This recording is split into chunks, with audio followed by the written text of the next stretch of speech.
오늘은 세 가지를 기념하는 그런 주일이기도 합니다. 하나는 이제 초등학교, 중학교, 고등학교, 대학을 졸업하는 졸업 축하 예배를 드리는 날입니다. 그래서 교육부에서는 각 부서마다 오늘 졸업 축하 예배를 드리게 되고요.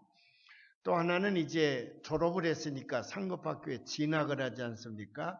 그 진학을 축하하는 예배도 드리는데, 특별히 고등학교를 졸업하고 대학에 입학하는 사람들을 축하하고, 혹시 대학 입시에서 이번에 실패해서 재수를 하는 사람이거나 아니면 자기가 원치 않는 대학에 가서 마음에 조금 거리낌이 있는 사람들을 위로하고 격려하는 그런 주일이기도 합니다. 또 하나는 이제 3.1절이 내일이기 때문에, 내일 모레인가요? 3.1절을 기념하는 그런 예배이기도 해서 오늘 3.1절 기념 예식도 우리가 함께 행하려고 합니다.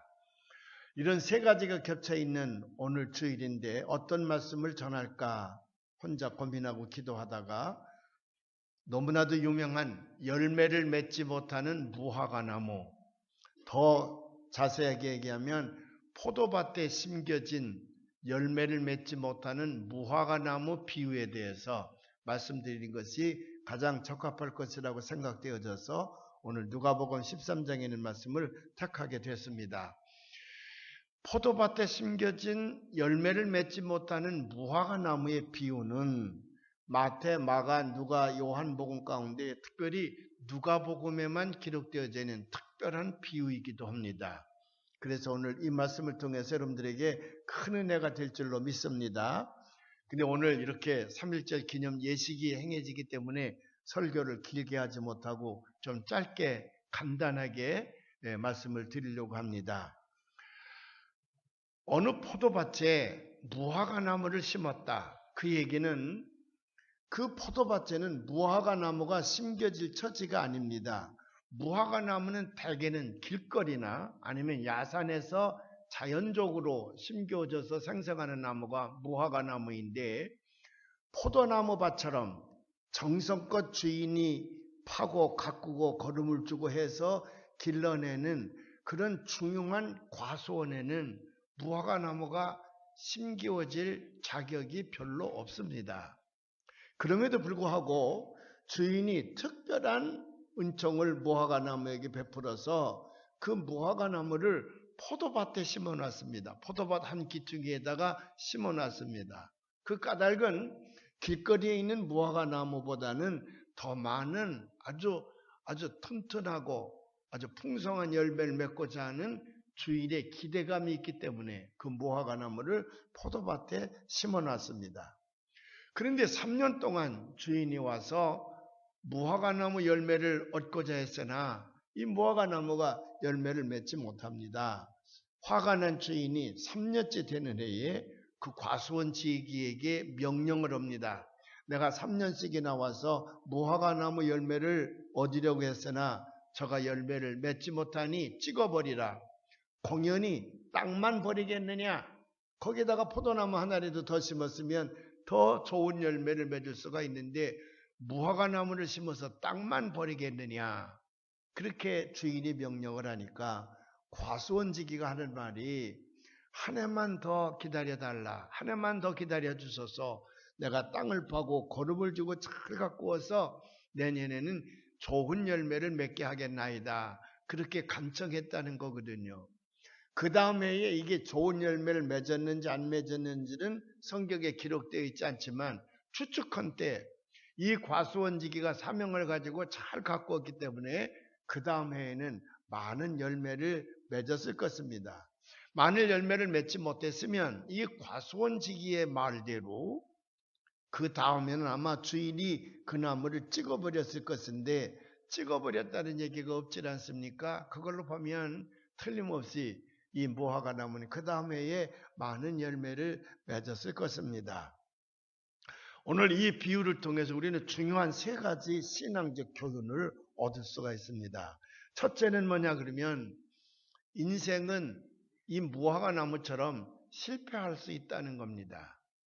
그러나 그 실패가 곧 그 인생의 끝을 의미하는 것은 아닙니다. 무화과 나무나 3년씩이나 열매를 맺지 못했지만은 거기서 끝나질 않았습니다. 거긴 과수원지기가 있어서 한 해 더, 다시 말하면 제2의 찬스, the second chance라 그러지요. 제2의 기회를 얻을 수가 있었다는 거거든요.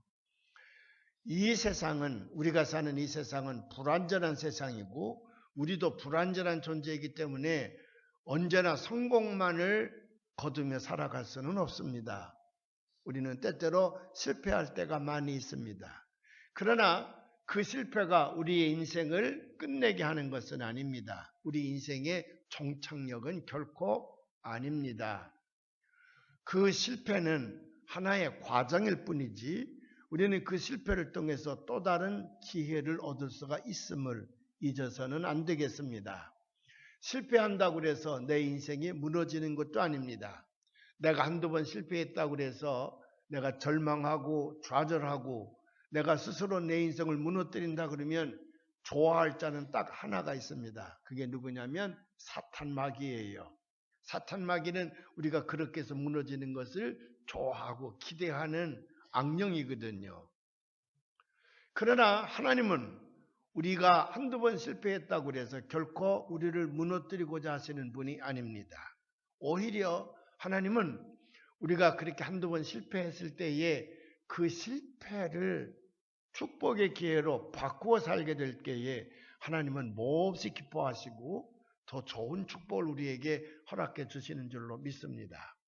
인생의 초반기인 청소년기에 대학 입시는 우리 모두가 다 한 번쯤 거치는 그런 시험의 단계인데 물론 합격하고 내가 원하는 좋은 학교에 들어간다고 하는 것은 그만큼 나에게 기쁨을 주는 그런 일이기도 합니다. 그러나 대학 입시에 실패했다 그래서 내 인생이 실패하는 것은 결코 아닙니다.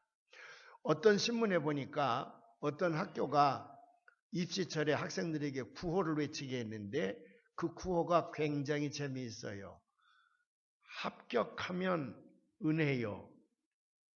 재수하면, 떨어져서 재수하게 되면 축복이라. 그래서 합격은 은혜요, 재수는 축복이라. 그런 구호를 외치게 하기도 하고, 붙으면 은혜요, 떨어지면 축복이라. 붙으면 은혜요, 떨어지면 축복이라.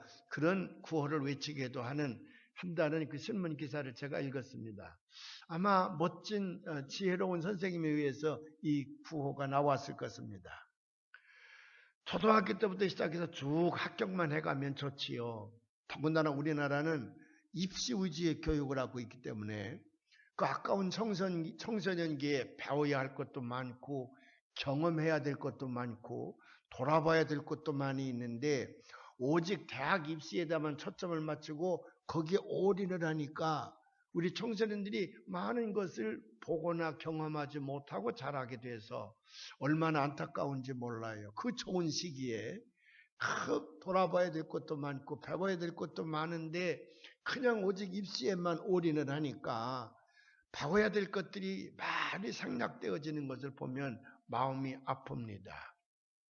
그래서 합격해서 대학에 들어간다 그러면 물론 그가 가는 길에 평탄해지니까 좋기는 하지만 옆을 돌아볼 수 있는 시간이 없어서 그만큼 그의 인생은 단순해지고 풍성해지지 못하는 거예요.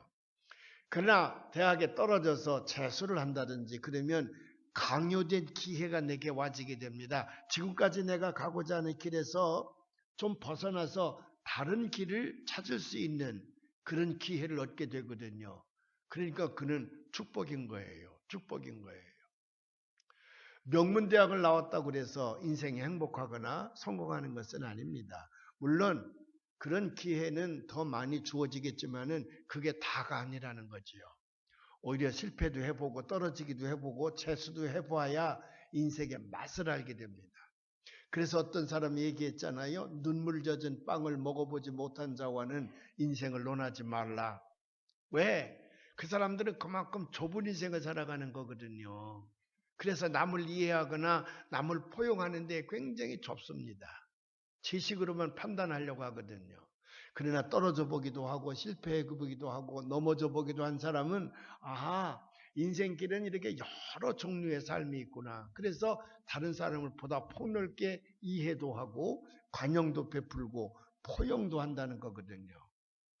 그래서 혹시 여러분 자녀 가운데 입시에 떨어졌다고 그래서 인생이 끝나는 것이 아니니까 오히려 더 축복의 기회인 줄 알고 축복해 주시기를 바랍니다. 혹시 부모님들 가운데에 떨어진 자녀를 바라보고 너 때문에 내가 이놈아 얼굴을 들고 다닐 수가 없다. 그런 얘기를 하는 부모가 있다 그러면 크게 잘못하는 거예요. 왜? 자식이 대학 입시에서 성공하는 것과 부모의 채통과는 아무런 관계가 없어요. 그 자기 채통은 자기 채통이고 자식 채통은 자식 채통이지 자식 채통이 무너졌다 그래서 자기 채통이 망가진다는 것은 잘못된 생각이에요. 더군다나 교회 다니는 사람이 자칫 이런 생각을 할 수가 있거든. 나는 열심히 하나님을 섬기고 열심히 교회도 다녔는데 왜 내 자식은 떨어지고 저 집사는 별로 교회도 잘 안 다니고 기도도 나보다 덜 하는 것 같고 헌금도 나보다 덜 하는 것 같은데 어떻게 저 집사의 자식은 대학에 쾅쾅 들어가는가. 혹시 그런 생각을 한다 그러면 그것도 엄청 잘못된 생각이에요. 왜냐하면 내가 하나님 앞에 바로 서서 기도하고 자식을 길렀다 그러면 설령 입시에 떨어졌어도 그 자식을 하나님께서 중하게 쓰시고자 하는 하나의 훈련 과정인 줄로 믿습니다. 끝에 가서 누가 잘 될지는 두고 봐야 알거든요. 에브라함 링컨 같은 사람들은 39번이나 실패했다 그랬어. 그래도 그는 미국 역사에 가장 위대한 업적을 남긴 사람으로 사람들 머릿속에 기억되고 있지 않습니까? 그 39번 실패했다는 걸 제가 봤어요. 저는 그 중에서 한 번만 실패했어도 완전히 좌절하고 무너졌을 거야. 근데 에브라함 링컨은요, 거기서 무너지지 않았습니다. 그래서 그는 마침내 이 역사 위에 위대한 업적을 남기게 됐거든요. 사랑하는 여러분, 자녀들이 입시에 한두 번 실패했다 그래서 또 인생 가운데 한두 번 우리가 사업에 실패했다든지 인간관계에 실패했다든지 그래서 내 인생이 무너지는 것은 아닙니다. 하나님이 그때 우리에게 기대하는 것은 뭐냐 그러면 그 실패의 기회를 축복의 기회로 삼으라는 거예요. 그 실패의 기회를 축복의 기회로 삼고자 할 때에 하나님은 30배, 60배, 100배의 축복을 우리에게 주시는 줄로 믿습니다. 한두 번 실패했다고 해서 인생이 끝나는 것이 아니라고 하는 것을 여기 열매 맺지 못하는 무화과나무를 통해서 교훈을 얻으시기를 바랍니다. 두 번째 교훈은 뭐냐 그러면 제가 특별히 많이 생각하고 있는 것인데 포도밭에 심겨진 이 무화과나무입니다. 아까도 말씀드린 것처럼 포도밭에 심겨진 무화과나무는 특별히 택함을 받은 나무거든요. 대개는 길가에서 자라거나 저 야산에서 자라야 될 것인데 거름도 주고 가꾸기도 하는 포도밭에 옮겨들어 심겨졌다는 것은 주인에게서 특별히 선택함을 받은 나무예요. 그러면 그 나무는 주인의 기대에 부응해야 됩니다. 왜 주인이 거기다 심었겠습니까? 저 길가에 심겨진 나무보다는 훨씬 많은 무화과 열매를 맺으라고 하는 기대감이 있기 때문에 심어놓은 거거든요. 특별히 택함을 받은 무화과 나무입니다. 저는 가끔 저 자신을 비추어 봅니다. 나는 특별히 하나님에게 택함을 받을 만한 그런 특별한 존재가 아니에요. 오히려 추하고 더러운 죄를 많이 지은 사람입니다. 그럼에도 불구하고 주님께서 십자가의 은총으로 특별히 나를 택하셔서 하나님의 아들로 삼아주셨으니 얼마나 감사한지 몰라요. 어쩌면 포도밭에 심겨진 무화과 나무보다도 더 보잘것없는 잡초에 불과한지도 모릅니다. 잡초는 저 길가에 심겨져서 무사람들의 짓밟힘을 당해야 되는데도 불구하고 잘 거름주고 가꾸는 이 포도밭에 심겨졌다고 하는 것은 특별한 하나님의 은총이거든요. 그래서 우리 예수 믿는 사람들은 언제든지 하나님 앞에 감사해야 될 것입니다. 그래서 기독교 신앙의 출발점은 kneel down before Jesus Christ. 예수 그리스도 앞에 무릎 꿇고 시작하는 감사의 신앙이다 그랬어. 나는 약하고 추해서 도저히 구원받을 수 없는 존재임에도 불구하고 특별한 은총으로 구원받았음을 하나님 앞에 감사하는 여러분들이 되시기를 주님의 이름으로 축원을 합니다. 약하고 주에도 주께로 나가면 힘 주시고 내 추함을 곧 씻어 주시네. 내가 주께로 지금 가오리. 십자가의 보혈로 날 씻어 주소서. 큰 죄인 복받아 큰 죄인 복받아 살 길을 얻었네. 한없이 넓고 큰 은혜 베풀어 주소서. 내가 주께로 지금 가오리. 십자가의 보혈로 날 씻어 주소서. 그렇게 특별한 은총으로 택함을 받아 나는 구원의 밭, 포도밭에 심겨졌는데, 그러면 내가 할 일이 뭡니까? 그 주인의 기대에 부응해서 많은 열매를 맺어야 되지 않습니까? 3년 동안이나 기다리는데 열매를 맺지 못하니까 주인은 그 무화과나무를 찍어버리라. 왜 내가 밭을 낭비하겠느냐? 혹시 하나님께서 제게 이런 음성을 주신다 그러면 얼마나 저는 불쌍한 사람입니까? 특별한 은총을 받고 구원받은 아들이요 딸인데 하나님이 원하시는 열매를 맺지 못하는 삶을 산다 그러면 하나님 마음이 얼마나 속상하시겠습니까? 얼마나 슬퍼하시겠습니까? 난 하나님 앞에 얼마나 죄송합니까? 그래서 우리에게 사순절이 필요합니다. 이 렌튼 시즌, 이 사순절은 내가 하나님 마음에 하나님 섭리에 따라 살지 못하는 자신을 발견했을 때에 하나님 앞에 무릎 꿇고 회개하고 사죄하고 그리고 하나님 앞에 더 가까이 나아가는 기회를 하나님께서 우리에게 주시기 위함입니다. 이제 사순절을 보내시는 사랑하는 여러분, 이 사순절 기간 동안에 만일 하나님의 기대에 부응하는 열매를 맺지 못하는 삶을 산다 그러면 하나님 앞에 회개하시기를 바랍니다. 참회를 통해서 하나님이 주시는 새로운 기회를 얻으시기를 주님의 이름으로 축원을 합니다. 그리고 세 번째, 여기서 또 우리가 중요한 교훈을 얻을 수 있는 것은 과수원직입니다. 과수원직이에요. 주인이 베어버리라, 찍어버리라, 내가 어찌 땅을 허비하겠느냐. 그럴 때에 과수원직이는 그대로 찍어버리지 아니하고 주인이여 한 해만 더 기다리소서. 내가 땅을 파고 거름을 주어서 이제 열매를 잘 맺게 하겠나이다. 그럼에도 불구하고 내년에 열매를 맺지 못하면 그때 찍어버리게 하소서. 우리는 마땅히 이 과수원지기의 삶을 살아야 됩니다. 내가 죄인임에도 불구하고 나는 저 길가에 심겨져서 무사람들에게 짓밟힘을 당해야 될 그런 존재임에도 불구하고 주인의 특별한 은총으로 포도밭에 심겨진 존재라 그러면 다른 사람들을 바라볼 때에도 내가 받은 은혜를 그들도 받을 수 있는 기회를 주는 과수원지기의 삶이 우리의 삶이 되어야 되지 않겠습니까? 그래서 예수님께서는 내 눈 속에 있는 들보를 보라, 남의 눈 속에 있는 티를 바라보고 그를 비판하거나 그를 정죄하면 안 된다고 말씀을 하셨습니다. 그런데 우리의 잘못된 생각은 뭐냐면 나에 대해서는 굉장히 관용을 베풀면서도 다른 사람에게는 그 관용을 베풀지 못하고 쉽게 정죄하고 비판하는 그런 나쁜 생각이 우리들에게 있습니다. 예수님께서는 7번씩 70번이라도 용서하라 그랬는데 우리는 자칫 그 7번씩 70번씩 용서하는 것을 나에게만 적용하고 다른 사람에게는 전혀 용서의 손길을 펼치지 못하는 우를 범하는 때가 많이 있습니다.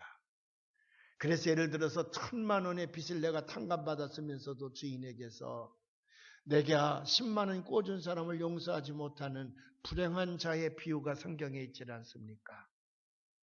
우리는 과수원지기의 삶을 살아야 되겠음을 이 무화과나무 비유를 통해서 다짐하고 또 다짐해야 될 것입니다. 저도 이 무화과나무 비유를 읽을 때마다 목사의 삶을 저 자신을 돌아보고 하나님 앞에 많은 회개의 기도를 드립니다. 나는 교인들을 섬기는 목사입니다. 그런데 이 불완전한 세상에서 불완전한 삶을 살아가는 우리의 성도들이 하나님 앞에 바로 서지 못하고 많은 열매를 맺지 못하고 있음을 바라보게 될 때에 혹시 주께서 저를 보고 찍어버리라 그러면 오 주여 한 해만 더 기다려 주소서. 내가 잘 가꾸고 다듬어서 내년에는 하나님을 기쁘시게 하는 많은 열매를 맺게 하겠나이다. 그런 목자의 삶을 살아야 되겠다. 늘 다짐하고 늘 회개하곤 합니다. 또 하나 여기서 분명히 이 사순절기간 동안에 깨달아야 될 것은 이 과수원지기가 곧 예수 그리스도의 십자가를 의미한다고 하는 겁니다. 오늘은 히브리서 7장 24절과 25절의 말씀을 신학적으로 이 말씀과 연계해서 우리는 읽어야 될 필요가 있는데 우리 히브리서 7장 24절과 25절의 말씀을 한번 다 같이 봉독해 보시겠습니다. 예수는 영원히 계심으로 그 제사장 직분도 갈리지 아니하느니라. 그러므로 자기를 힘입어 하나님께 나아가는 자들을 온전히 구원하실 수 있으니 이는 그가 항상 살아계셔서 그들을 위하여 간구하심이라. 이 말씀은 무슨 말씀이냐 그러면 예수 그리스도는 부활하셔서 하늘로 승천하신 이후에 영원한 우리의 제사장이 되셔서 우리가 때로 실수하거나 우리가 또 실패하거나 우리가 죄를 짓거나 우리가 넘어져 있을 때에 우리가 좌절하거나 절망하고 있을 때에 하나님 곁에 영원히 살아계시면서 우리를 위하여 중보하시는 예수님. 그래서 한 번만 더 기회를 주셔서 한 번만 더 기회를 주셔서 그래서 우리에게 제2의 찬스, 두 번째 기회, 세 번째 기회, 네 번째 기회를 하나님으로부터 얻어내는 중보자의 삶을 사시는 예수 그리스도. 그 예수 그리스도를 이 무화과나무 비유를 통해서 우리는 발견해야 된다고 하는 겁니다. 우리가 많은 죄를 졌음에도 불구하고 하나님의 심판을 받지 아니하고 우리가 연명하는 까닭은 하나님께서 우리를 향하여 예수 그리스도에게서 들으시는 그 중보의 기도를 들으시고 제2의 기회, 제3의 기회, 제4의 기회를 축복의 기회로 주시기 때문인 줄로 믿으시기를 바랍니다. 우리는 우리나라의 과거를 보게 됩니다. 우리 조상들이 잘못해서 우리가 전체를 다 일본에게 빼앗긴 적이 있습니다. 우리의 말도 빼앗기고 우리의 땅도 빼앗기고 우리의 얼도 빼앗기고 역사도 빼앗기고 우리의 신앙도 빼앗겼습니다. 다 빼앗겼어요. 그러나 오늘 이 독립선언문에서 우리가 보듯이 우리 조상들은 아름다운 국가를 독립된 국가를 우리에게 물려주시기 위하여 자기들의 생명을 다 바치셨습니다. 저기 서명한 33명 가운데에 감리교 목사님이 7명입니다. 우리 기독교 대표가 16명이었습니다. 다른 교회를 다니는 사람까지 합치면 21명이라 그래요. 근데 기독교를 대표한 사람이 16명이 아니 어쩌면 이 3.1 독립운동은 기독교 지도자들이 일으킨 운동입니다. 그러나 온 민족을 다 아우르기 위하여 불교 대표도 천도교 대표도 다른 대표들도 끼워 넣은 겁니다. 그래서 저 사람들이 하나님 앞에 간구했습니다. 하나님이여 이 백성을 한 번만 더 기회를 주소서. 그래서 마침내 저분들의 희생적인 독립운동으로 말미암아 우리가 독립된 국가를 얻게 됐고 우리는 지금 이렇게 부유하고 부강한 삶을 살게 됐습니다. 그런데 지금 오늘날 우리 정치 지도자들이 하는 것을 보면 저기 실망이 됩니다. 마치 우리가 일본에게 온 나라를 다 빼앗길 때처럼 서로 분열되어지고 마음이 하나가 되질 못해요. 아마 그런 것을 보고 있노라면 우리 조상들이 하늘에 계신 조상들이 매우 슬퍼할 것입니다. 그래도 우리가 희망을 저버리지 않은 것은 이 민족 중심에 교회가 있기 때문에 그렇습니다. 교회가 있다고 하는 말은 하나님 곁에 우리 민족을 위하여 중보하시는 예수님이 계시다고 하는 얘기거든요. 그 예수님이 계시는 한 그 예수님은 우리 민족을 버리지 않을 것입니다. 끝까지 이 민족의 갈 길을 하나님 앞에 간구하는 중보자로 살아계실 것입니다. 그래서 우리 사순절 기간 동안에 그 예수님께 좀 더 가까이 나가서 이 민족의 미래를 그 주님께 위탁하는 믿음의 결단이 우리에게 있어야 될 줄로 믿습니다.